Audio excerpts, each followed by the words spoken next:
श्रीमद् भागवत महापुराण द्वितीय स्कंध छठा अध्याय।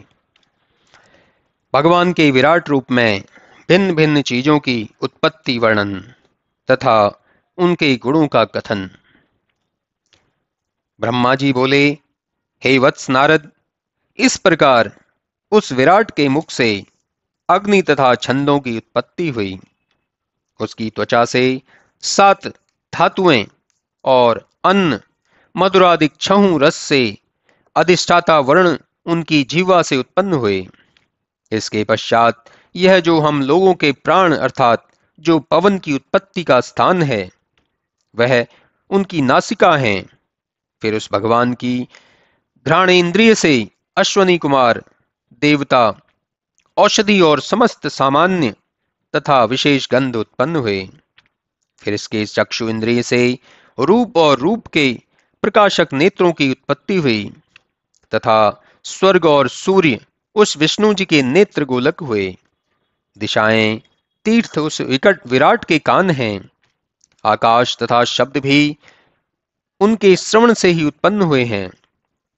इस प्रकार उन विराट भगवान ने अपनी त्वचा के स्पर्श से वायु और सब यज्ञों के उत्पत्ति स्थान को प्रकट कर अपने रोम से समस्त वृक्षों को, पाषाण, लोह, मेघ तथा बिजली को अपने सिर के केशों, दाढ़ी, मूछ के बालों, नखों से उत्पन्न किया। तब इन सब की रक्षा कैसे होगी, इस विचार से भगवान ने अपनी भुजाओं से लोकों की रचना कर भूलोक, भुअरलोक, स्वर्गलोक तथा क्षेम और शरणागतों की रक्षा का सब प्रबंध कर भगवान अपने चरणों से ही वर देते हैं। इस क्रम में वे ही सब जल, वीर्य और सृष्टि पर्यंत सृष्टि के समस्त उत्पत्ति स्थान हैं। संसार में यह जो संतान संबंधी स्त्री पुरुष का सुख है वह विराट पुरुष की जीवा है। मल त्याग कर उत्पत्ति स्थान वायु इंद्रिय है। उनके हृदय से ही हम लोगों के मन का स्थान बना है। उस विराट पुरुष ने ही गुण संयुक्त मुझे, तुम्हें, सनत कुमारों को अपने हृदय से उत्पन्न कर शिव, मरीचि सहित सब देवता, दानव, मनुष्य, हाथी, पक्षी, मृग, सर्प, गंधर्व, अप्सरा, यक्ष, राक्षस, भूतगण, नाग, पशु, पितर, सिद्ध, धराधर, वृक्ष और जल थल सहित आकाशचारी अनेक प्रकार के जीवों, ग्रह, नक्षत्र, तारा, धूमकेतु, बिजली, मेघ और जो कुछ भूत, भविष्य और वर्तमान दिखलाई पड़ रहा है, इन सब को उस विराट पुरुष ने ही उत्पन्न किया है। यद्यपि वह एक बलिष्ठ से कुछ ही अधिक बड़ा था, तथापि आज वह इतने बड़े संसार को आच्छादित कर रहा है। इस प्रकार देखा जाए तो वह विराट पुरुष ही सबका भय रहित और मोक्ष स्थान है, कारण कि वह कर्म फल से परे है। यही उसकी महत्ता है। वह ईश्वर ही सबका स्वामी है। हे ब्राह्मण, यह समस्त पृथ्वी उस ईश्वर के एक चरण के बराबर नहीं है। संसार में जो कुछ भी है सब उस ईश्वर परमात्मा के अधीन है। अमृत, क्षेम तथा अभय महरलोक के ऊपर और इस प्रकार क्रम से जनलोक, तपोलोक और सत्यलोक में स्थित है। परंतु नैष्टिक, ब्रह्मचारी, वानप्रस्थ तथा यतियों के आश्रय त्रिलोक से बाहर हैं। गृहस्थ जनों का आश्रय त्रिलोक के भीतर है। हे वत्स, एक विद्या दूसरी अविद्या अर्थात दक्षिण और उत्तर, ये 2 मार्ग सबके लिए प्रशस्त हैं। इन्हीं दोनों मार्गों से भोग तथा मोक्ष प्राप्त किए जाते हैं। अंड और विराट में कोई भेद नहीं है। दोनों ही उस शुद्ध सत्ता से उत्पन्न हुए हैं जो ईश्वर और परमात्मा के नाम से कहे जाते हैं।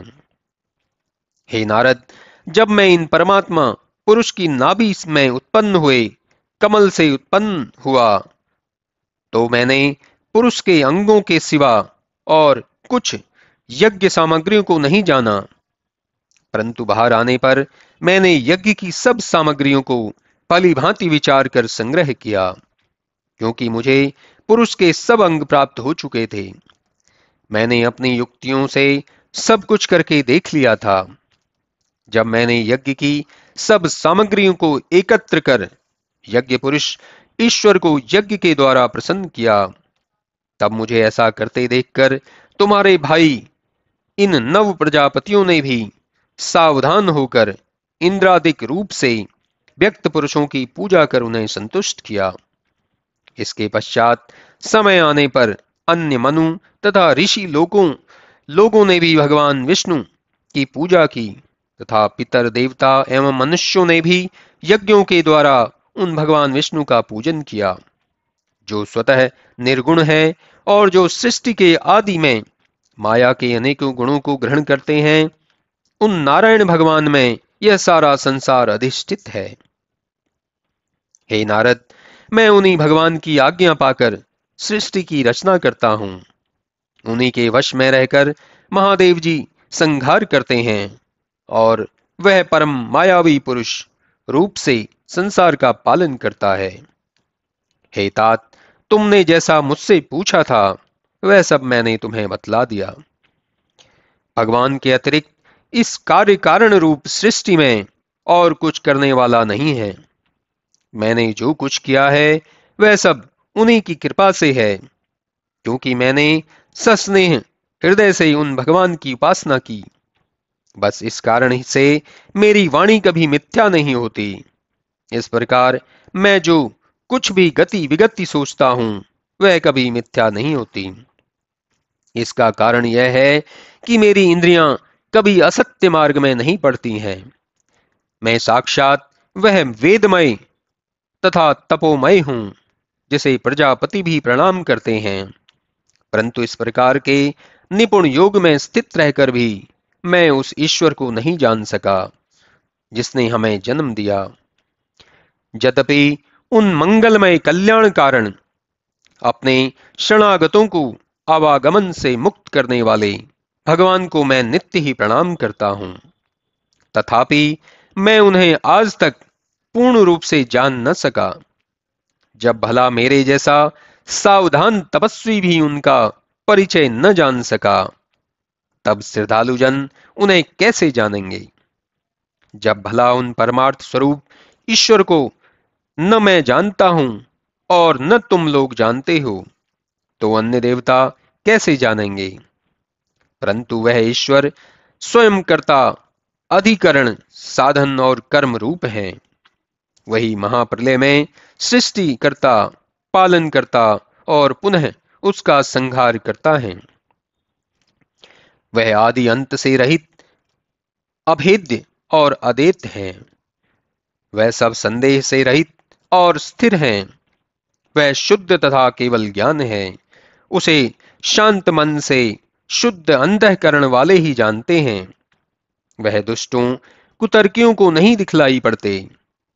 हे परम तपस्वी नारद, मैं, तुम, रुद्र और दक्षादिक ये प्रजापति तथा समस्त महर्षिगण, गरुड़ादिक तथा मनुष्य, लोकपाल, पातालादिक लोकों के स्वामी, गंधर्व, विद्याधर एवं चारणों के स्वामी तथा यक्ष, राक्षस, उरग, नाग के स्वामी, पितर, दैतेंद्र, सिद्धेश्वर, दानवों के स्वामी तथा अन्य जो प्रेत, पिशाच, भूत, कुष्मांड, जलचारी जीव, मृगों तथा पक्षियों के स्वामी, इस संसार में ऐश्वर्य, तेज युक्त, इंद्रिय तथा मन की शक्ति से युक्त, शक्ति संपन्न, क्षमाशील तथा शोभा, लज्जा, संपत्ति, बुद्धि युक्त, आश्चर्य, वर्ण रूप, अरूप जो कुछ भी है वह सब उसी ईश्वर परमात्मा की देन है। हे मुने, अब मैं तुम्हें उस महापुरुष ईश्वर की मुख्य लीलाओं को बतलाऊंगा जो उन्होंने अवतार लेकर पृथ्वी का भार उतारने के लिए किए हैं। इसे तुम ध्यान पूर्वक सुनो।